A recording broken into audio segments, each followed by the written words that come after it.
Dr. Marjorie Dixon is here in studio with me. Isn't she cute? Don't you want to have another one, Marjorie? You know, my ovaries are squeezing a little, but no way. You're done? I'm done. You're done with your future three? taxpayers, I've provided to the province. Yes, I'm done. We're going to talk a little bit about vaccines now, because we think about them with our babies all the time. And you Always. talk to your clients all the time as a fertility specialist about what they need to think about in terms of vaccines. And then we become adults. And some of us are not really keeping up with what we need to know when it comes to vaccinations. Exactly. Well, people think the vaccinations are just for babies. Vaccinations are not just for babies, they're for us too. Right. Us adults. Us adults too. We need As to get we them. get older, our immune system is not necessarily what it was when we were younger. That's one thing.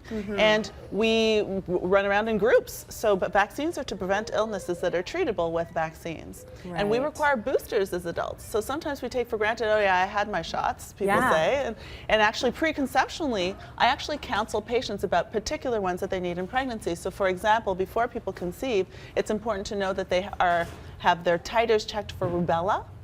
So German measles, and that is one that if people contract for the first time in pregnancy, the baby can have problems. So it feels like a flu-like illness to the mother and fever and whatnot, but then the baby can have what's called congenital rubella syndrome, and then they have trouble with vision and hearing and all the rest of it.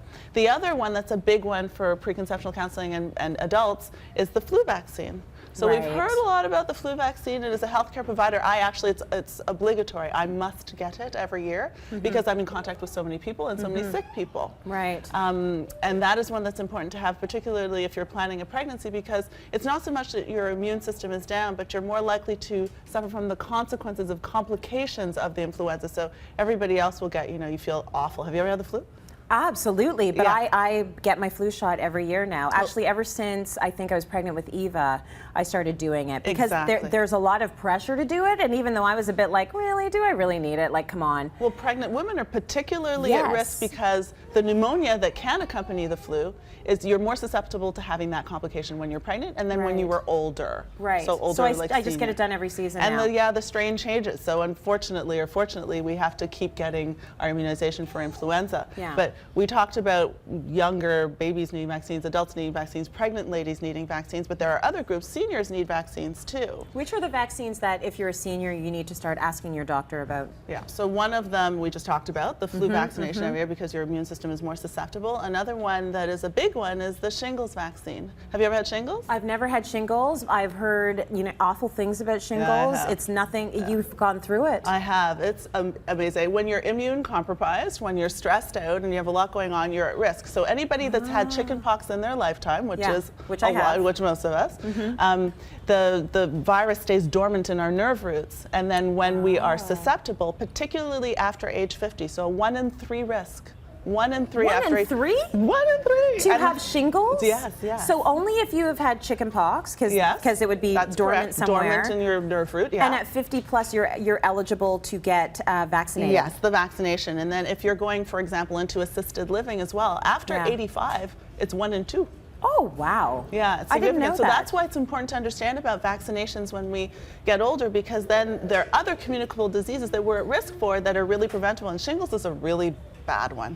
How does that feel? Like, just describe to me some of the symptoms Even just having, shingles. so one, it manifests itself by a rash. So it starts with tingling. You have what they're called paresthesia. So you know something's going on, but you're not quite sure. And you feel this kind of tingling, and then it becomes painful, and then you get this rash. It's called the vesicular rash. So it's a rash that has like little bubbles on it, and then eventually they burst and leak, and that's when it's transmissible.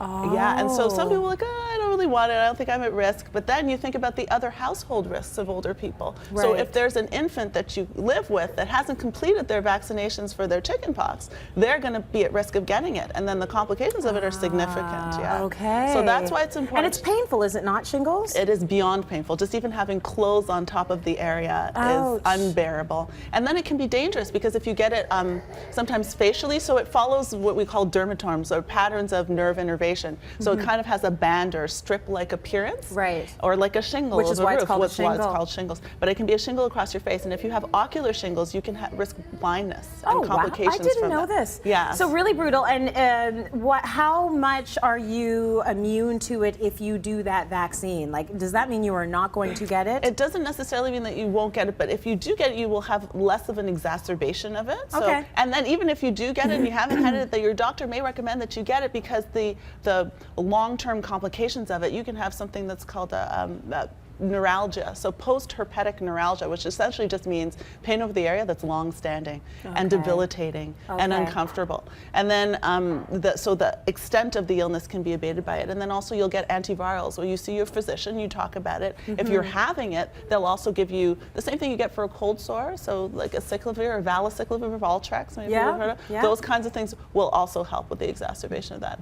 Okay, so get on top of it. And if you're under 50, are you eligible at all to get? It won't be covered, but if you speak to your physician, you can still have it. Okay, that's good to know.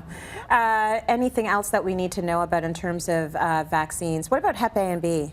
So occupational risk is another thing. So as a surgeon, I every year have to have my titers checked for hepatitis. And then people who are at risk would be immune compromised people, people with liver disease, people who come from endemic areas where there's a lot of hepatitis B or hepatitis A. Yeah. You don't necessarily need boosters, but people need to have their immunity checked. And if they're non-immune, then they actually need to have the vaccination. So it can be either Hep A, Hep B, or both. Yeah. If you have hepatitis C, so liver disease, then you should be immunized against Hep A and Hep B as well. Good to know. Yeah. It's all conversations you need to have with your physician. Absolutely. Just go in and say, I need to be up to date with all of this stuff, and give me whatever you got, doctor. Yeah, I know. Put those needles I know in. that I'm not too old for a vaccine. Right. Absolutely.